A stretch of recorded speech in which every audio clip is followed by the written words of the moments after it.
ನಿಧಿ ಆಸೆಗಾಗಿ ಗಂಡು ಮಗುವನ್ನ ಬಲಿ ಕೊಡೋದಕ್ಕೆ ಯತ್ನ ಮಾಡಿರುವಂತಹ ಘಟನೆಯೊಂದು ಹೊಸಕೋಟೆಯಲ್ಲಿ ನಡೆದಿದೆ. ದತ್ತು ಪೋಷಕರಿಂದ ಗಂಡು ಮಗು ಬಲಿ ಪೂಜೆಯ ವಿಚಾರ.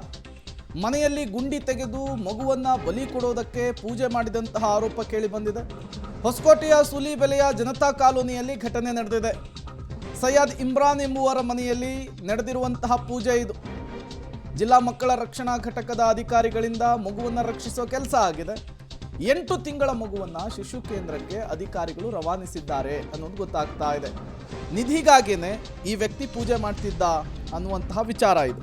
ಇಷ್ಟು ಮಾತ್ರ ಅಲ್ಲ, ನಿಧಿಗೋಸ್ಕರ ದತ್ತು ಪೋಷಕರು ಮಗು ಬಲಿ ಹಾಕೋದಕ್ಕೆ ಪೂಜೆ ನಡೆಸಂತಹ ವಿಚಾರದಲ್ಲಿ ಇಂಟ್ರೆಸ್ಟಿಂಗ್ ವಿಚಾರ ಅಂದ್ರೆ 8 ತಿಂಗಳ ಹಿಂದಷ್ಟೇ ಆ ಗಂಡು ಮಗುವನ್ನ ಇವರು ದತ್ತು ತಗೊಂಡಿದ್ರು ಅಂತ.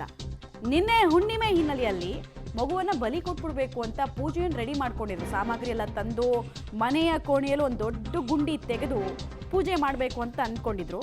ಈ ಬಗ್ಗೆ ಮಕ್ಕಳ ಸಹಾಯವಾಣಿಗೆ ಅಪರಿಚಿತರು ಯಾರೋ ಕರೆ ಮಾಡಿದ್ರು. ಅಪರಿಚಿತರು ಅಂದರೆ ಇವ್ರದೇ ಸಂಬಂಧಿಕರು ಯಾರಿಗೋ ಗೊತ್ತಿರುತ್ತೆ ಹಿಂಗೆಲ್ಲ ಆಗುತ್ತೆ ಅಂತ. ಹೀಗಾಗಿ ಅವ್ರಿಗೆ ತಪ್ಪಿಸೋದಕ್ಕೆ ಆಗಿರಲ್ಲ. ಸೊ ಫೋನ್ ಮಾಡಿರ್ತಾರೆ.